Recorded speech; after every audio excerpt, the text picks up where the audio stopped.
Greetings, greetings, Enrico. Yeah, the whole thing's an inside job. I can't wait till I was I met a guy for like I say, I'm from the Langley, Abbotsford, Aldergrove area, born and raised, so to speak, and I one of the patriot freedom fighters here.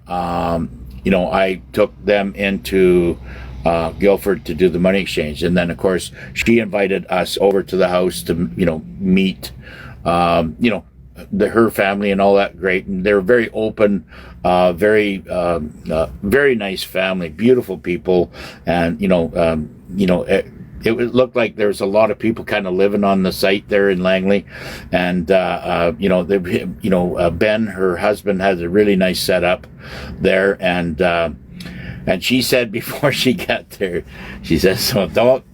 There's a couple of things you can't do, and I says, "What's that?" She said, "Well, Alex, you got to do this." I said, "Okay, I'm listening." She says, "Don't talk about exchanges and silver and all that stuff. And do not talk about Trump." I says, "Okay, sounds good." So through the night, he pulls out a beer, and of course I don't drink, and I'm just sitting there having my coffee, and he's having a beer and enjoying himself, and we're having good conversation. And then of course he comes up, and he wants to talk about Elon Musk, and I can see that he's got contempt for Trump and Musk and the big shit show. And I wanted to say to him, and I really not had thought at the time, but it's his house, and I'm just trying to be a guest, but I wanted to say to him, and because he's a nice guy, and I know he's got an open mind of what's happening, but he's been, of course, fixated on the events and basically indoctrinated by the how the media has been portraying all this. So, but I wanted to say, Trump and Musk and the rest of the people that are in the States right now doing their thing and trying to bring freedom to the United States and liberate that country and the world, they're not our enemy. We should be pointing our anger, and I don't want to really bring this up, but we should be pointing our anger at the Islamic jihadis that are radical, that have done brutal things to children and other even Muslims, even their own kind. Absolutely, I don't want to even bring the stuff up because it's just too horrifying for everybody. But those are the enemies of the humanity. And I wanted to say, don't get me started on the satanic pedophiles. I mean, there's not enough hate and contempt I have for them. And I can't get rid of them off this planet fast enough. So, you can sign me up for any type of termination of that stuff. And that's where I feel, from this whole thing. If we got enemies out there, we have to direct our resolve to the proper enemy. And I believe that those two right now, not to mention the commies and the leftist antifas that are out there that are completely, destructive in the things that we do. So, let's get our all our nuts in the right order on who actually is trying to bring us down. Okay? And that's what the problem is with a lot of people out there. They think because, we have, the little clown carnies that are in Canada, or the Macrons that are in France, or the, Stelmers that are in England, or whatever. Those countries are crashing, okay? And the white hats are going to let them crash, because until the people in that country stand up and say, we've had enough, right? Which they're doing in London, which they're doing in France. But It has to go to a certain pause, and then, of course, that they're going to be taken out. It's just a matter of time. It's like what's happening in the Philippines right now with Marcos. They're getting the rallies, and now the rallies are starting to grow and grow and grow inside Manila to where, it's going to get to a point where Marcos is going to have to, fly out of his palace to get away from everything. It's exactly what Ferdinand Marcos did back in the 80s. He had to flee, him and Imelda Marcos had to flee to Hawaii. And of course, the whole regime was changed at that time. But it was just, one criminal operator was replaced by another criminal operator. But this time here, the alliance, Global Alliance, will be putting the proper constitutional people in there, and maybe might not even be politicians on the backside of this. It might be just, a council system that is assimilating and allied with the Jasara peace treaties, right? When we will know that the money has been revaluated. Well, everybody's not going to miss that one. I mean, we're like, we all have to go through this EBS, whatever how that's going to go. I believe that there still has to be a scare event. There's lots of things that are coming down. I'm starting to see right now that there are going to be pain, but there's also going to be good things inside the pain, in certain areas. Okay, just the picture in my head. There's nothing out there that's going to, completely shut down the whole world at once. This all has to happen in different areas. Like we know right now that the redemption centers, based on Sonata, Smarty, says that there's redemption centers that are going off right now in Florida and Texas. And I think one other state that's north. I think it might be up in, is it Missouri, Ohio, Nebraska? I don't know, somewhere up in there. That there's other redemption centers that are opening up. They're testing. They're doing testing grounds right now to see that everything's going to go off pretty cool. And if it's all running good, they're going to start opening up more and more. You have to understand there's still a lot of, absolutely,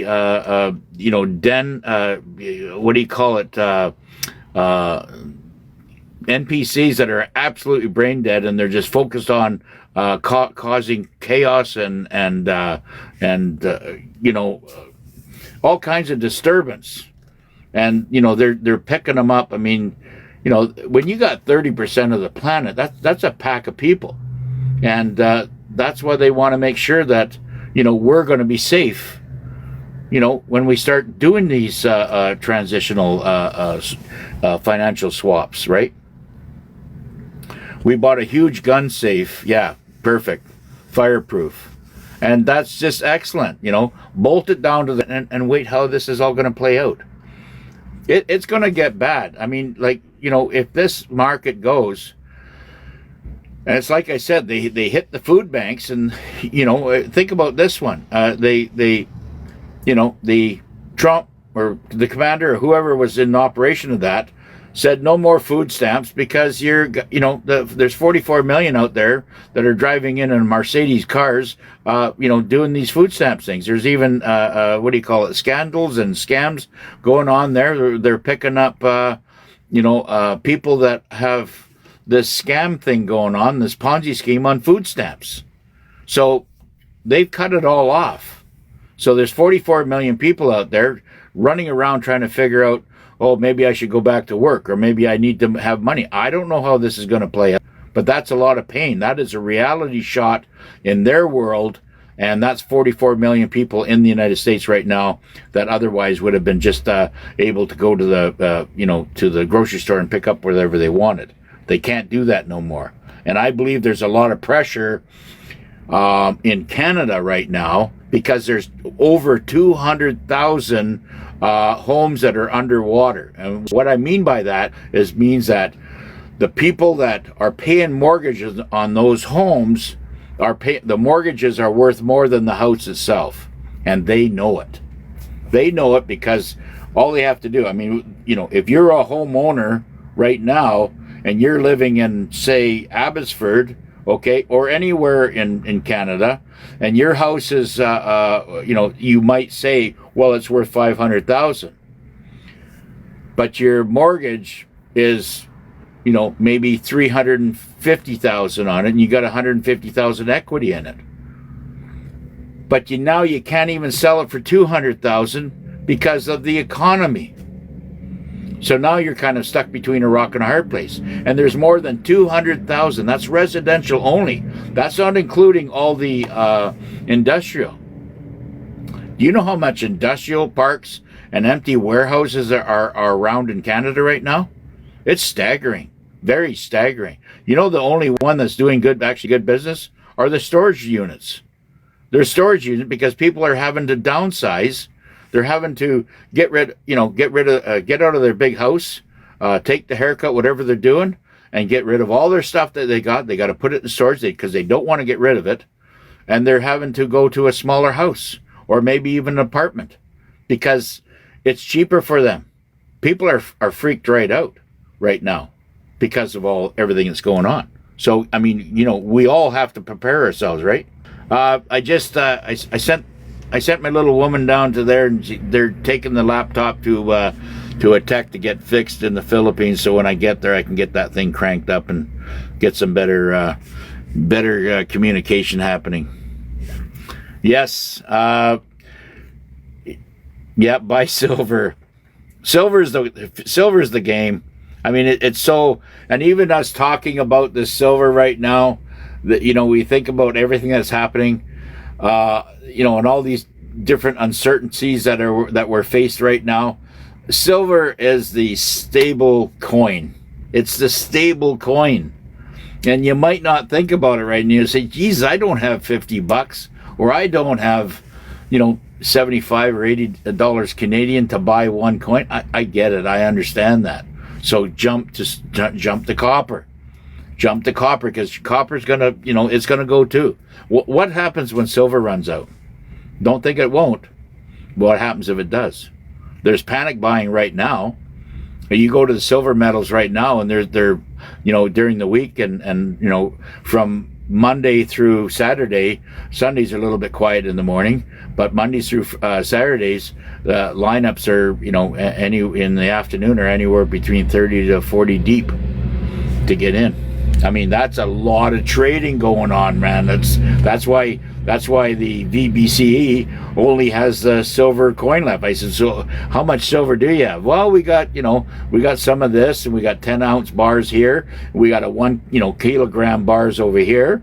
But all we have left in the coins are the maple leaf, and not much of them. So what does that tell you?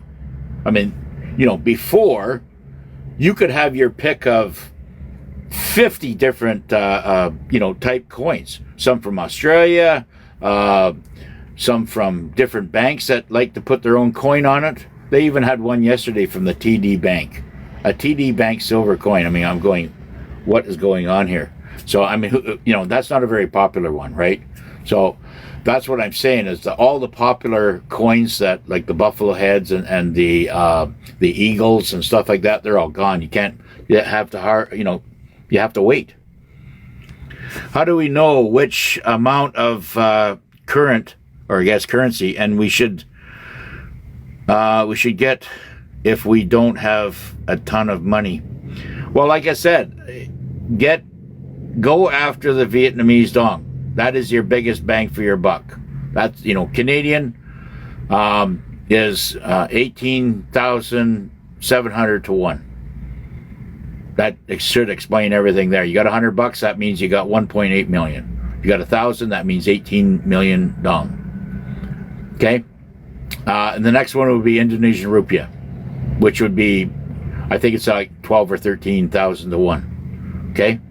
And then, of course, you've got, after that, you just got to go through the numbers and see what is going to be a big exchange. Any type of African money is going to be reevaluated very shortly after, based on the amount of wealth that countries or those different countries have. And think about it this way: they might go to a full 51, be all annexed together to be a kingdom, and then have their new currency come out, all gold back. So you think if you start adding up all these countries that are over there, the amount of wealth that is not just in diamonds and gold and silver and think about all the rubies that come out of Mogadishu or